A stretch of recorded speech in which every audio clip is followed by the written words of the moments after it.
Bagaimana kondisi para aktivis global Sumut Flotilla setelah ditangkap Israel? Kita terhubung dengan aktivis kemanusiaan Indonesia yang tergabung dalam pelayaran global Sumut Flotilla, Muhammad Hussein.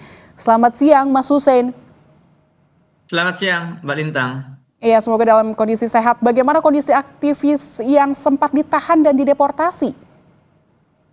Ya, dari laporan teman-teman kami di lapangan, baik teman-teman aktivis maupun lawyer yang memang sudah kami siapkan sejak awal sebelum pelayaran, kita sudah siapkan teman-teman lawyer dari lembaga hukum adalah yang namanya adalah dari informasi mereka disebutkan mayoritas aktivis sudah dibebaskan setelah mereka menandatangani surat deportasi dari pihak Israel dan tentu sambil diadvokasi oleh teman-teman lawyer.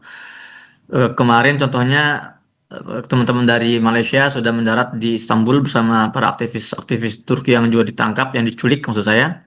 Kemudian juga hari ini dikabarkan sekitar belasan aktivis dari beberapa negara juga dideportasi ke Madrid, Spanyol. Nah, namun masih banyak juga yang belum dibebaskan dari 400 aktivis, masih ada sekitar mungkin 100 lebih yang belum dibebaskan dan mayoritas dari mereka adalah eh, eh, aktivis yang berasal dari negara-negara Arab dan juga dari kalangan kaum muslimin yang memang sengaja sengaja ditahan lebih lama. Dan juga salah satunya adalah seorang seorang anggota parlemen aktif dari Pakistan yang namanya Dr. Mushtaq, yang sampai saat ini masih berada di penjara Israel.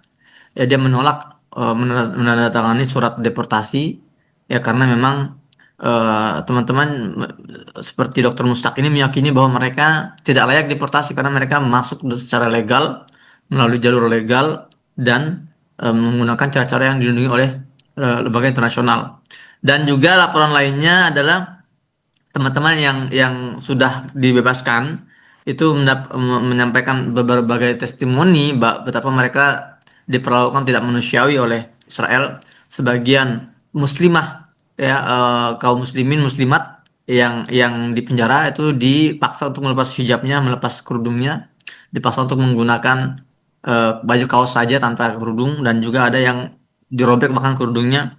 Ada juga laporan dari teman-teman lawyer, ada kasus pemukulan terhadap beberapa aktivis yang diculik.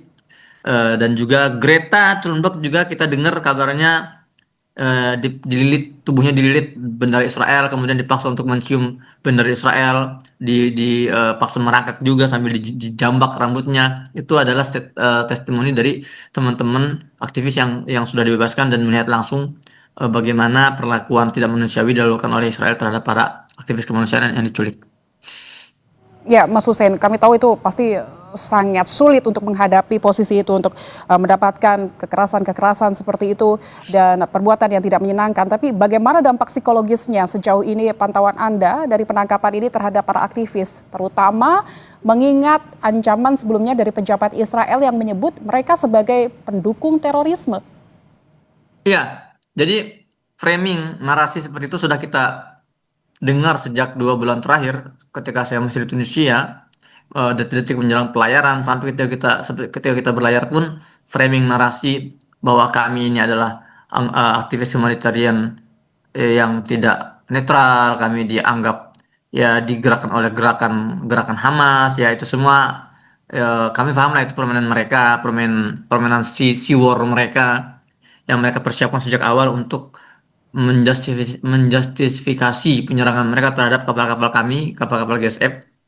Namun dalam sesi pelatihan yang intens yang diambil oleh teman-teman yang hadir saat itu, kami pun hadir di Tunisia selama 2 pekan untuk sesi training itu, kami sudah diberikan gambaran bahwa ini salah satu risiko yang akan kami dapatkan, yaitu tuduhan-tuduhan tak berdasar seperti itu ya, untuk menggiring opini masyarakat dunia bahwa kami ini dianggap pendukung teroris. Namun eh, para aktivis dari 47 negara tersebut tetap bulat tekadnya menjalankan aksinya, dan eh, dampak psikologi dari mereka teman-teman ya itu sudah tidak terlalu dampak karena persiapan mental sudah kami lakukan sejak awal ya, dan kami juga paham resikonya ikut dalam global sumber flotilla ini seperti apa, dan kami sudah sepakat ketika kami masih di daratan bahwa hal terburuk apapun yang akan terjadi kepada kami nanti di lapangan atau di penjara